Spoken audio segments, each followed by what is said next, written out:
got Mark Locke and Wall Signs here. Next week, we've got over 6,000 postcards. Good!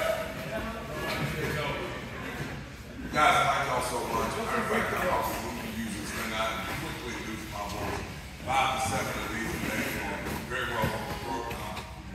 I suppose you all can hear it in my voice. It sounds kind of like that little kid Froggy. Remember him from Little Rascal? So, but thank y'all for being here. As always, we give thanks to our Lord and Savior Jesus Christ. So life and health and strength. Allow us to do what we do on a daily basis. Guys, I don't have to talk to this crowd long tonight at all. Because you all know exactly what's going on. You all get it. You all see it.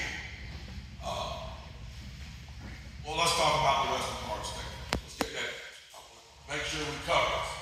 Because I need everybody to know this. We've been back and forth up and down there for the better part of 2 weeks. 5 million pounds of stuff we've taken up, over 5 million pounds. Wow. Our partnership with Franklin County Sheriff has been instrumental in helping us to supply those folks with their basic needs, food, water, and things of that nature. But our mission is changing the rest of North Carolina. Winter is approaching rapidly. We're trying to make sure everyone out there is ready for winter. And we're also, we're in the process of making sure that every single solitary person in Western North Carolina can vote.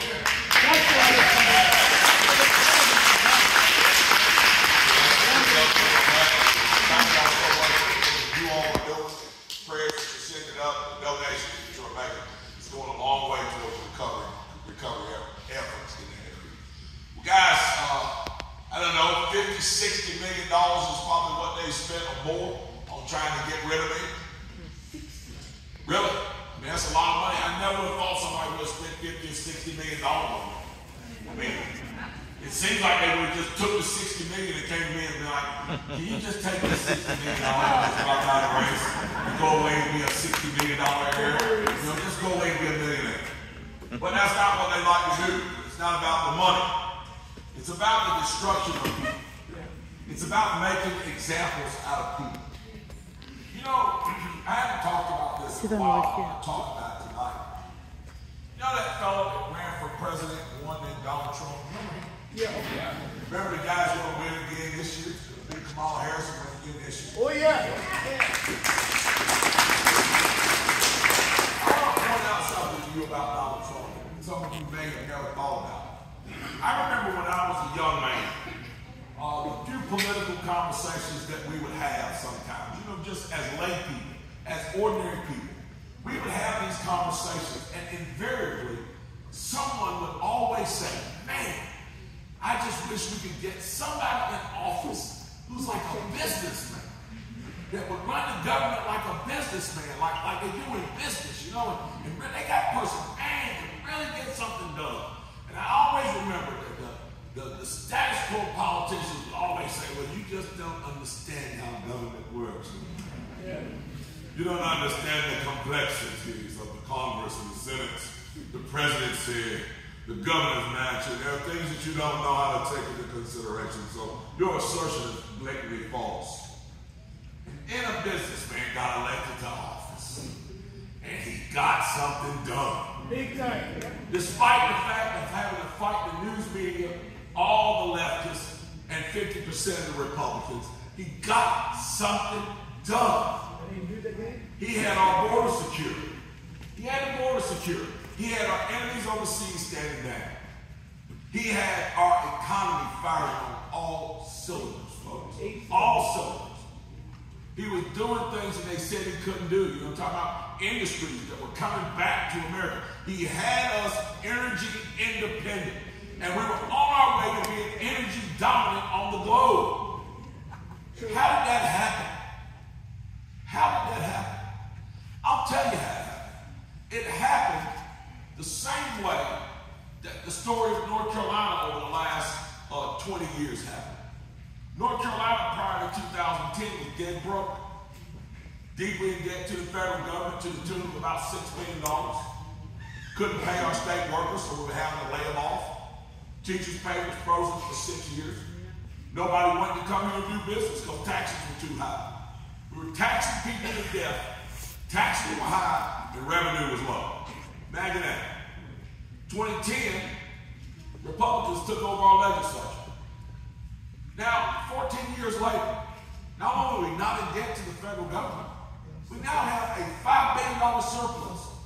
We're the number 2 business destination 2 years running. We were number 1 for 2 years straight. We lost out to Virginia this year. Small business filings are at their highest level ever in this state. Ever. Everybody wants to come here and do business. Our taxes are low, our revenue is high, and it continues to grow. North Carolina is on firm financial footing, and it is ready to expand. Now you look at those 2 stories. The story of an America that was doing well. The story of a North Carolina that is doing well. Why is it happening? Is it happening just because that's just the regular cycle of things? No. It's happening because of the one word that the left does not want you to focus on. The one word that CNN and ABC and CBS and all the rest of them don't want you to focus on. The one thing that Josh Stein does not want to focus on. And that's one word. Policies. Policies. Policies that cause and policies that create a secure border. Policies that cause our enemies overseas to stand down. Policies that make us energy independent and energy dominant. Policies that get us out of debt to the federal government at the state level. Policies that give us a $5 billion surplus instead of that deficit. That's what matters in this election, folks. Yes, sir.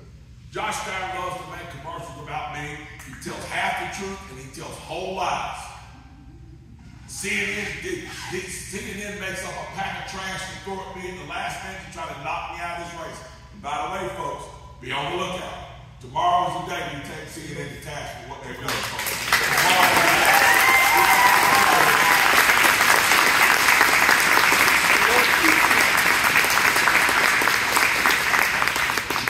They don't want to talk about the policies that make this state, this nation better, make it great. They don't want to talk about it. We've been talking about those policies the entire time we've been on this campaign trail. I've said it everywhere, just about every county. What really matters are the things that you care about. The things that you care about are public safety, public education, healthcare, infrastructure, and housing. The 5 pillars that our economy stands up on. That's what you care about. That's what we hear about when we're out on the campaign trail. Folks want great schools that are free of indoctrination. They want schools that's right. They want to see our children being from our schools. They want schools where parents are in charge of their children's education and destiny, not bureaucrats. Yes, sir. They want children to learn how to read, write, and do mathematics. They're learning civics and history and have their mind set on building a career. That's what the direction our schools should be going in. And here's another big one.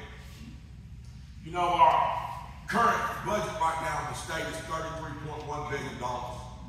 Now that $33.1 billion we spend 61% on public education. And statistically speaking, our children in K through 12 can't read on a grade level. That's an F, folks. It's a failing grade. The failing grade doesn't go to our teachers. The failing grade goes to a bureaucracy that is not working. It's not working for our parents. It's not working for our teachers. It's not working for our students. You gotta change that. We have to change that. Our teachers are not paid well, they're not respected, and they're not protected. And in order to change that, I believe we need to dig deep into our education bureaucracy. Take a look at it and see where the money is going. Follow the money. I am bound and determined to see this happen in North Carolina. I'm bound and determined to make sure there's not a single solitary bureaucrat in this state that's making more than our teachers. That money that we pay all these bureaucrats who don't add any value to the classroom. I'm sorry, folks. Those people need to lose their jobs, and their salary and what it's going to do needs to go right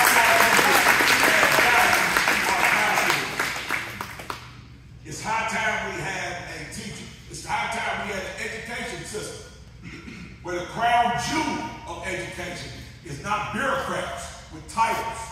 It's teachers in the classroom. That's what we need. That's what we need. comes to public safety, folks, I don't have to tell you all the story. You've heard it from your friends and neighbors. You might have even experienced it in your own home. Deaths from victims of violent crime, victims of rape.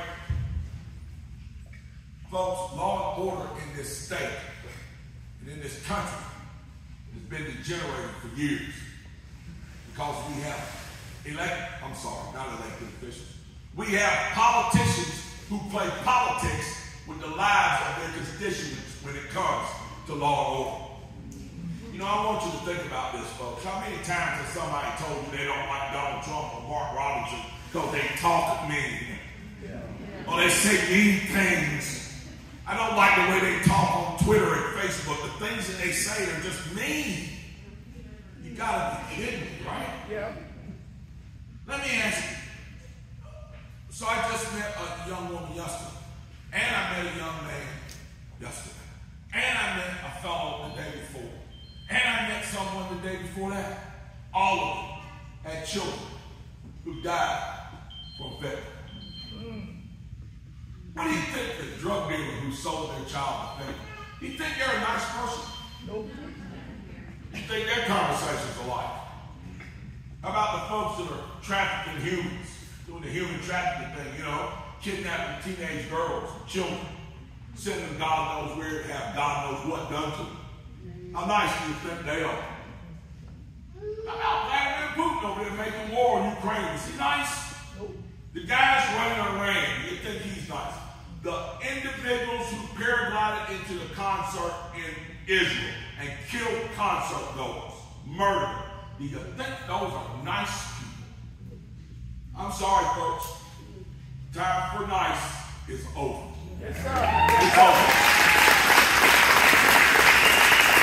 We got war in Israel, a war in Ukraine, a war on our border, and a war on our streets to try to save our children. I don't want somebody that's nice. I want somebody that's going to go and start taking back and get some money.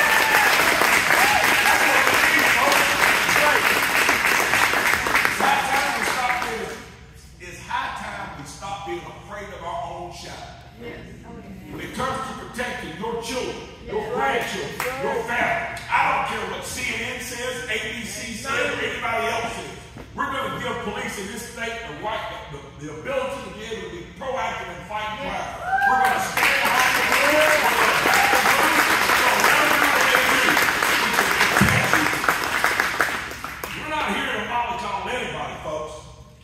People are being murdered with impunity. They're selling dope on our streets with impunity. They're taking over sometimes, looks like whole blocks are taking over in some places. And elected officials are too cowardly to stand up and do what needs to be done.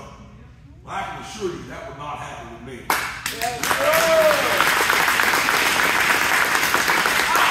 Sadly, it will happen with Josh Stein because it's happening right now. Rates up 61%. Violent crime up. You know, he said he came on social media the other day, announced he's going to sue TikTok for getting kids hooked on social media. Here's a novel idea, Josh Stein. Why don't you go out to the drug dealers and get them hooked on fentanyl?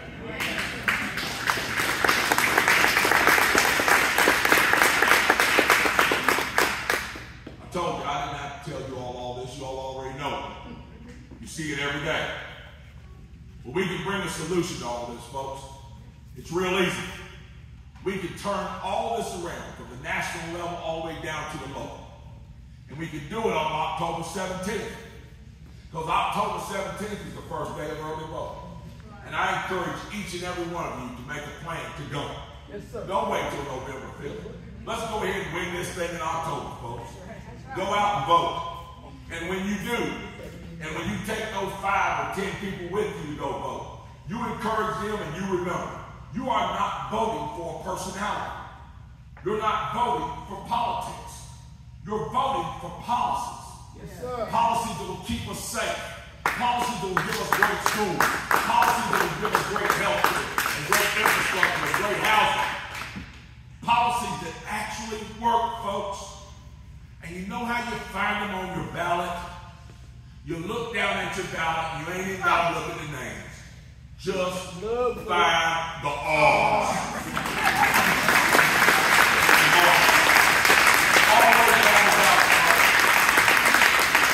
Because our policies are right, and they're needed right now, and they will yield the right result to lead us in the right direction. So God bless y'all. Thank y'all so much.